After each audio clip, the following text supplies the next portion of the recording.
চট্টগ্রাম বন্দরে মুখোমুখি অবস্থানে শিপিং এজেন্ট ও বার্থ অপারেটররা। জেনারেল কার্গো বার্থে অনবোর্ড সার্ভিস চার্জ বৃদ্ধি নিয়ে এই বিরোধ, যার নেতিবাচক প্রভাব পড়ছে বন্দরের আমদানি রপ্তানি কার্যক্রমে। শিপিং এজেন্টদের অভিযোগ, চার্জ বাড়াতে ইচ্ছা করে পণ্য খালাসের গতি কমিয়েছে বার্থ অপারেটররা। নাজমুল সাদিকের রিপোর্ট, ক্যামেরায় সাথে ছিলেন রবিউল টিপু। চট্টগ্রাম বন্দরের সাধারণ কার্গো বার্থ জিসিবির 6টিতে কন্টেইনার হ্যান্ডলিং করেন বার্থ অপারেটররা। এর জন্য অনবোর্ড চার্জ দেয় শিপিং এজেন্ট।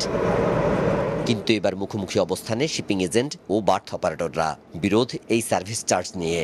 অনেক বছর ধরে বাড়ছে না বার্থ অপারেটরদের চার্জ, তাই এবার কন্টেইনার প্রতি $5 বাড়তি চায় তারা। এতে পূর্ণ ভর্তি প্রতি কন্টেইনারে চার্জ দাঁড়ায় 1169 টাকা 53 পয়সা। এটি বর্তমান চার্জের চেয়ে দ্বিগুণেরও বেশি দাবি করে এ অর্থ দিতে নারাজ শিপিং এজেন্টরা। 18 বছর পরে 2025 সালে এসে মনে করলাম যে না, এটা তো আর আমাদের ইয়ার বাইরে চলে, আমাদের ক্ষমতার বাইরে চলে যাচ্ছে। মানুষের বেতন কাঠামোর পরিবর্তন হয়েছে, তারপরে ইকুইপমেন্ট খরচ অনেক বেড়ে গেছে। এইভাবে এটা একটা বিশাল ব্যাপার। তো এখন আমাদের ডেফিনেটলি অনবোর্ডের কিছু আমাদেরকে করতে হবে, দেখতে হবে। একটা জিনিস কি প্রস্তাবে থাকে, প্রস্তাবের মধ্যে কেউ যখন রেটটা বাড়ায় তার তো একটা পার্সেন্টেজ থাকে, 10%, 20%, 5%। এখানে ছিল কি $5, দ্যাট মিনস 120%। একটা রেটের 120% তো এটা তো হতে পারে না।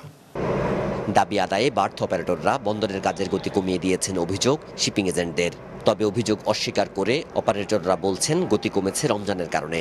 আগে যে জাহাজগুলা 3 দিনের মধ্যে সে 1,500 টিউজ নিয়ে যেত, সেগুলো সে 3 দিনের মধ্যে 1000 টিউজও নিতে পারতেছে না, কম নিচ্ছে। তাহলে মানে এটা আলটিমেটলি এই যে আমার জাহাজগুলো আউটারে যাচ্ছে, আমাদের দেশের একটা ভাবমূর্তি যে পোর্ট, আর পোর্ট যেখানে আছে ও তার কন্ট্রাক্টরকে যদি পোর্ট কন্ট্রোল করতে না পারে, সেটা তো পোর্টের দায়িত্ব। তাদের টার্ম কন্ডিশন আসে নিশ্চয়ই। আপনি যখন কোনো একটা ফিনান্সিয়াল চাপে থাকবেন, তখন আপনি ডেফিনেটলি একটা অর্গানাইজেশন হিসাবে যেই হোক না কেন, এখানে হয়তো আপনি কিছু বিষয় কাট করতে চাইবেন। তো ওইটা কাট করতে গিয়ে কতটুকু এফেক্টেড হয়েছে আমি বলতে পারবো না, কিন্তু পোর্টের যদি আপনি জাহাজ স্টে টাইমের যদি পরিসংখ্যান দেখেন, রোজার সময় কিন্তু এইভাবেই কিন্তু জাহাজ সেল হয়, কারণ কর্মঘণ্টা অনেক কমে যায়। সমস্যার সমাধানে বন্দর কর্তৃপক্ষ বারবার উদ্যোগ নিলেও এখনো আসেনি কোনো সমাধান। যেহেতু উভয় পক্ষের মধ্যে একটা বিরোধ, এটার জন্য ভবিষ্যতে যেন কার্যের কোনো রকম ক্ষতি না হয় বা গোসলো না হয় বা আমাদের প্রোডাক্টিভিটি ফল না করে, এই বিষয়গুলো উল্লেখ করে আমরা এটা সরকারের কাছে চিঠি দিয়ে জানিয়ে রেখেছি বিষয়টা। বর্তমানে বার্থ অপারেটররা অনবোর্ড চার্জ পান পূর্ণ ভর্তি প্রতি কন্টেইনারে 559 টাকা 53 পয়সা আর খালি কন্টেইনারে 480 টাকা। নাজমুল সাদিকি, মাছরাঙা সংবাদ, চট্টগ্রাম।